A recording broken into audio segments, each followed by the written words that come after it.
प्रणाम गुरुजी। मेरा सवाल ये है कि आपने अभी सेवा के ऊपर इतनी सारी बातें कही, तो आपके अनुसार सेवा का सही अर्थ क्या है, और अगर उसकी कोई परिभाषा देना तो आप क्या देंगे? सेवा का सही अर्थ, एक्चुअली तो सेवा आपका अपना निजी धर्म है। सेवा एक ऐसी परस्पर सोच है, एक ऐसा विचार है सेवा जिसमें जो आपको विनम्र बनाती है। विनम्रता सेवा है। जब आप किसी के सामने झुकते हो तो आप विनम्र कहलाते हो। सेवा सबसे पहले विनम्रता देती है। आप सिख समुदाय में जाइए, उनके यहाँ क्या कहते हैं कितना ही बड़ा व्यक्ति हो, आपको मालूम वहां सेवा के लिए काम क्या मिलता है? सबसे पहला काम क्या मिलता है? कोई सिख समुदाय से हो? जूते रखने, जूते पॉलिश करना। आए हुए लोग, उसमें कौन गरीब है, कौन अमीर है, कौन अच्छा है, कौन बुरा है, किसके जूते महंगे, किसके जूते सस्ते हैं, इससे कोई मतलब नहीं है। जूते साफ करना, उसमें पॉलिश करना पहली सेवा है। लोगों को इस दिशा में दिखाना कि तुम कितने ही बड़े हो जाना, सेवा के लिए तुम्हें सबसे नीचे झुकना पड़ेगा। सेवा आपको प्रदर्शन नहीं सिखाती, सेवा आपके विचारों का दर्शन दिखाती है। सेवा वो नहीं है जो आप दिखाने के लिए करते हैं। जब आप किसी के पैर दबाते हैं तो बड़े सारे तरीके हैं, आप फटाफट करके खत्म करते हो, और दूसरा तरीका जब आप उसको दबाने के लिए पकड़ते हो, उसका एहसास करते हो, उसके दर्द का, और आप दबाते हो। सेवा आपके भाव, आपके विचार, जो भावों को, तुम्हारे विचारों को, तुम्हारी मानसिकता को, तुम्हारी रहनी को, तुम्हारी निजता को, तुम्हारे नेचर को, तुम्हारे व्यक्तित्व को और तुमको बेहतरीन बना दे, उसका नाम सेवा है। महाराज जी, जैसे सिख समुदाय में जो जूते पॉलिश करते हैं या जो भी सेवा देते हैं, तो उसमें पुण्य भी उनको प्राप्त होता है, या सिर्फ वो चीज़ आत्म आनंद के लिए है, खुद के आनंद के लिए? हाँ, अच्छा प्रश्न है। सबसे पहले आपको समझना पड़ेगा कि पुण्य होता क्या है, वो क्या पुण्य है जिसको लोग पुण्य कहते हैं। ये शब्द है क्या? कहाँ मिलता है पुण्य? पुण्य किधर रख के दिया जाता है?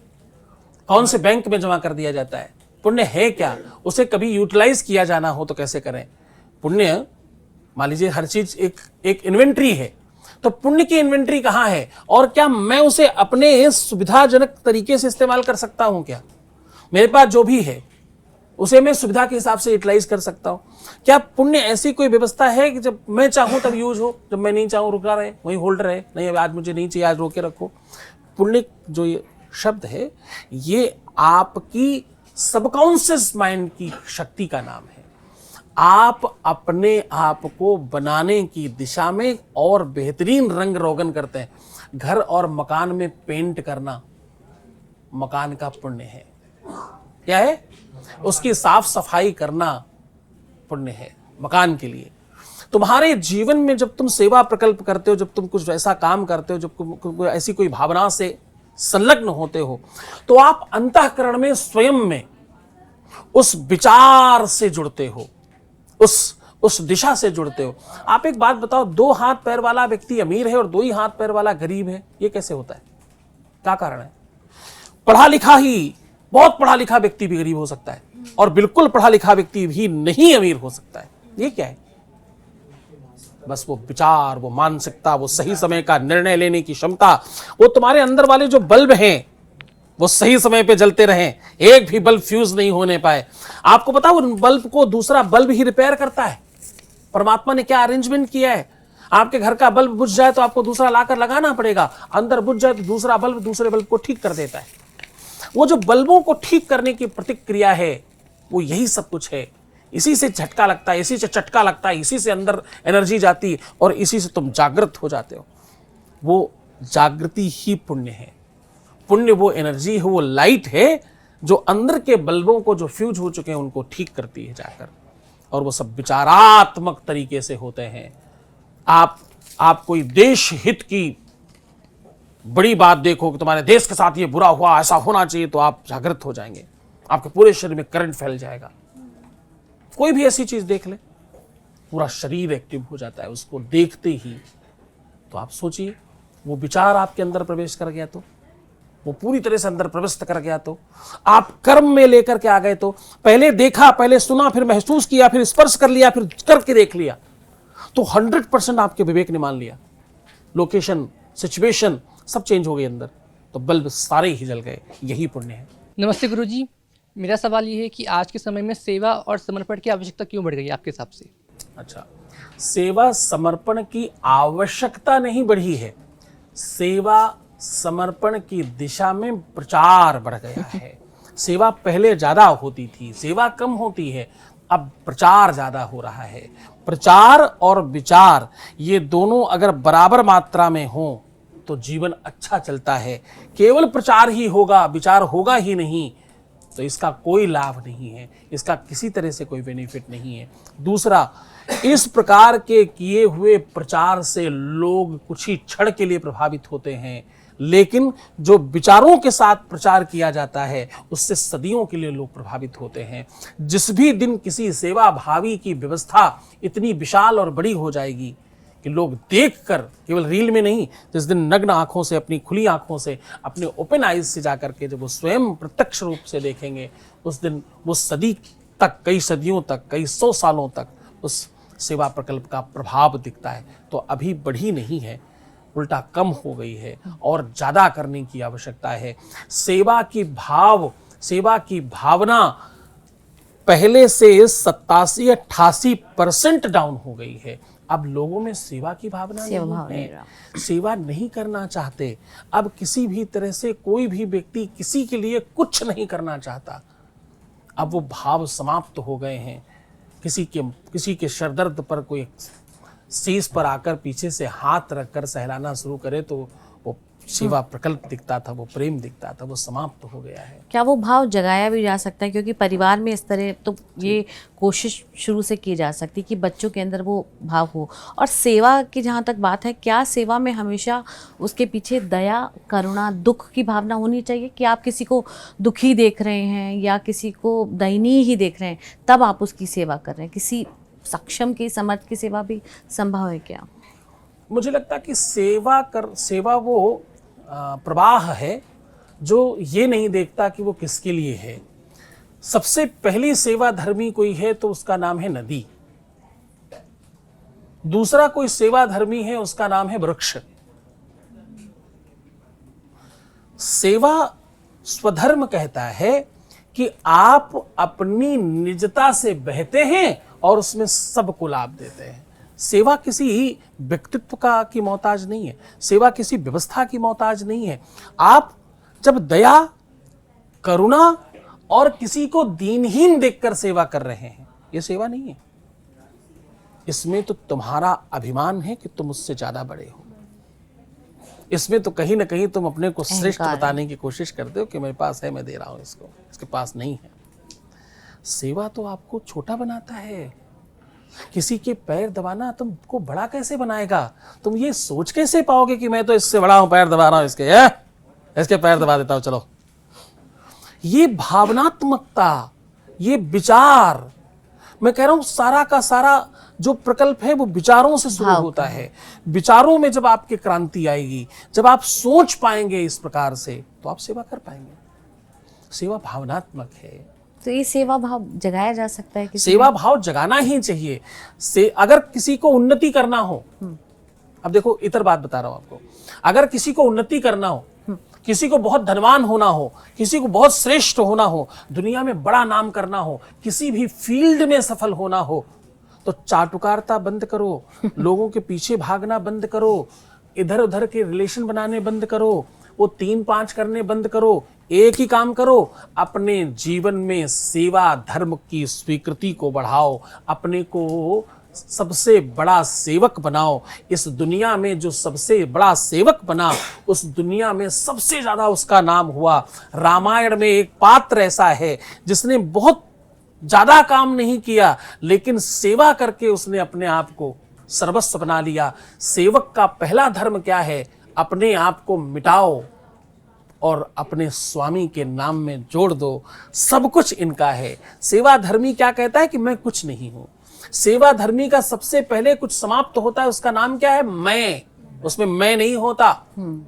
सेवा लक्ष्मण ने भी की और सेवा हनुमान ने भी की। दोनों में क्या फर्क है पता है? एक अपने निजी भाई की सेवा कर रहा है और वो स्वयं में भी कुछ है। जब धनुष भंग की बात आई तो जनक के सामने लक्ष्मण खड़े होकर कहते हैं, सावधान, राजा जनक जिस सभा में रघुवंशी बैठे हों उसमें ऐसी बातें करनी नहीं चाहिए, तो उसको लगता है कि मैं रघुवंशी हूं। हनुमान को क्या लगता है? बचपन में ही सूर्य को निकल गए थे, ये ताकत है इनमें। हनुमान जी के लिए कहा गया कि बुद्धि नाम अग्रण्यम है, यानी बुद्धिमानों में सबसे आगे। इस तरह बड़ा बुद्धिमान कभी पैदा नहीं हुआ और न जीवन में कभी ऐसा पैदा हो पाएगा। बुद्धि नाम अग्रण्यम अतुलित बलधामम, जिनके बल की तुलना नहीं की जा सकती। भीम को कहा गया इतने 1000 हाथियों का बल है, हनुमान जी के लिए ऐसे नहीं कहा गया, बोले अतुलित है, जिसकी तुलना ही नहीं कर सकते, तो तोल नहीं सकते। और अष्ट सिद्धि नवनिधि के दाता है, सारी सिद्धियां सब कुछ इनके पास है। उसके बावजूद जब इनसे पूछा जाता है कि तुम भगवान हो क्या, तो इन्होंने जवाब क्या दिया पता? इन्होंने कहा कि प्रात ले जो नाम हमारा तेहि दिन ताई न मिले हारा। बोले मैं तो बंदर हूं, मैं तो बहुत बेकार हूं, मैं तो उस निकृष्टता से आता हूं, उस व्यवस्था से आता हूं कि जिसमें अगर आप सुबह सुबह मेरा नाम भी ले ले तो सब समाप्त हो जाए, आपको भोजन नहीं मिले पूरा दिन।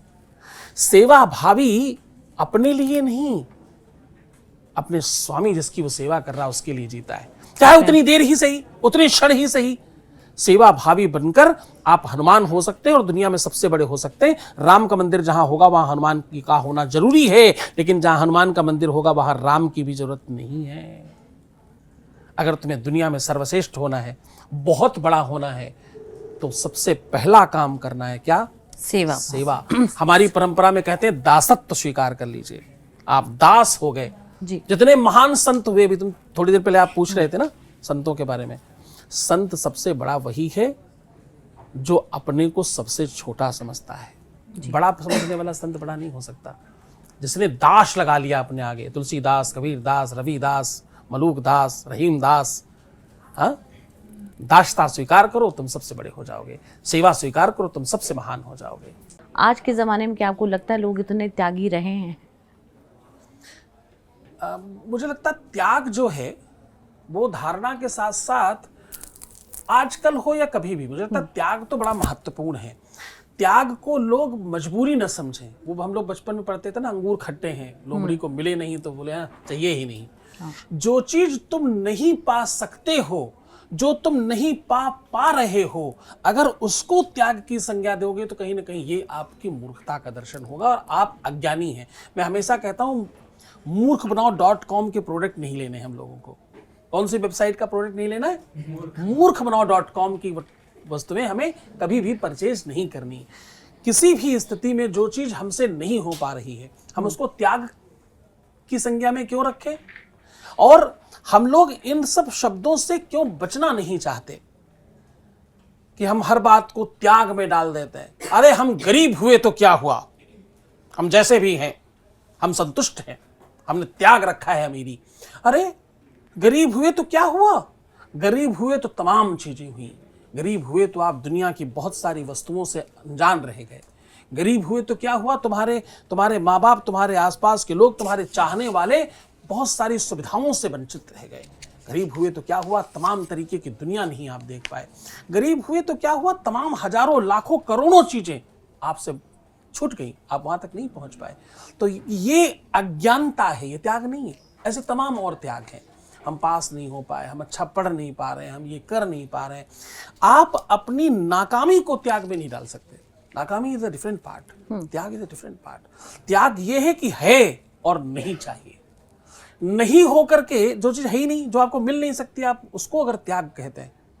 जैसे अभाव में प्रभाव और प्रभाव में अभाव, ये दोनों त्याग को दर्शाते हैं। भगवान कृष्ण गोपिकाओं के मध्य खड़े होकर के रासलीला में जब रास रचाते हैं तो वो ये कहते हैं कि तमाम विश्व सुंदरियां मेरे आसपास हैं, उसके बावजूद भी मेरा मन, मेरी इंद्रियां वश में है। सब कुछ है पर नहीं चाहिए, ये त्याग है। तो आप त्याग की धारणा तब आपकी बनती है जब आपके पास सब है और नहीं चाहिए। जैसे विद्यार्थियों के संदर्भ कहें तो आप नींद का त्याग कर सकते हो, पढ़ाई का त्याग नहीं कर सकते, वो त्याग की श्रेणी में। क्या सवाल है आप लोगों के, पूछेगा। गुरुजी, मेरा सवाल ये है, क्या किसी व्यक्ति का जीवन बिना त्याग के उसका कोई अर्थ नहीं रहेगा? अगर कोई व्यक्ति जीवन में कोई त्याग ही नहीं करता तो उसके जीवन का कोई अर्थ ही नहीं है। त्याग एक तरीके का अंकुश है, त्याग एक तरह का निर्णायक है, त्याग केवल शब्द नहीं है, त्याग जीवन की वो परिभाषा है जिससे तुम महान बनते हो। जैसे कोई बिना नहाए साफ नहीं हो सकता क्या? नहीं ही हो सकता, बिल्कुल नहीं हो सकता, किसी सूरत में नहीं हो सकता। क्या बिना पढ़ाई के कोई शिक्षित नहीं हो सकता? बिल्कुल भी नहीं हो सकता, किसी सूरत में नहीं हो सकता। त्याग आपके जीवन का प्रमुख लक्ष्य है। तुम्हारे निर्माण में, जैसे मकान बनने में सबसे महत्वपूर्ण सीमेंट है, सीमेंट होगी तो जुड़ा रहेगा, और ना ईंट पे ईंट रखो गिर जाएगा कभी ना कभी। तो त्याग उसी प्रकार से है, वो उस मेन मटेरियल्स में काम आने वाली वस्तु है जिसके बगैर निर्माण नहीं हो सकता तुम्हारा। तुम श्रेष्ठ ही नहीं हो सकते त्याग के बगैर। एक चीज छोड़ोगे तब आगे बढ़ोगे। इंसान कैसे चलता है? दो पैर है, ऐसे ऐसे नहीं, आप ऐसे चलते हैं। कैसे चलते हैं? आप ऐसे चलते हैं, एक पैर पीछे एक आगे। एक को त्यागते तभी तो दूसरा रख पाते हैं। आपने बचपन के वो छोटे छोटे जो तुम्हारे कपड़े थे उसका त्याग किया अभी तक कि नहीं? अभी भी पहनते हो? वो छोटी छोटी वाली तुम्हारी लंगोटी, वो छोटे छोटे वाले कपड़े, वो सब पहनते हो? त्याग किया ना? त्याग जीवन की परंपरा है। हमने कल त्यागा है तो आज मिला है, आज त्यागेंगे तो कल मिलेगा।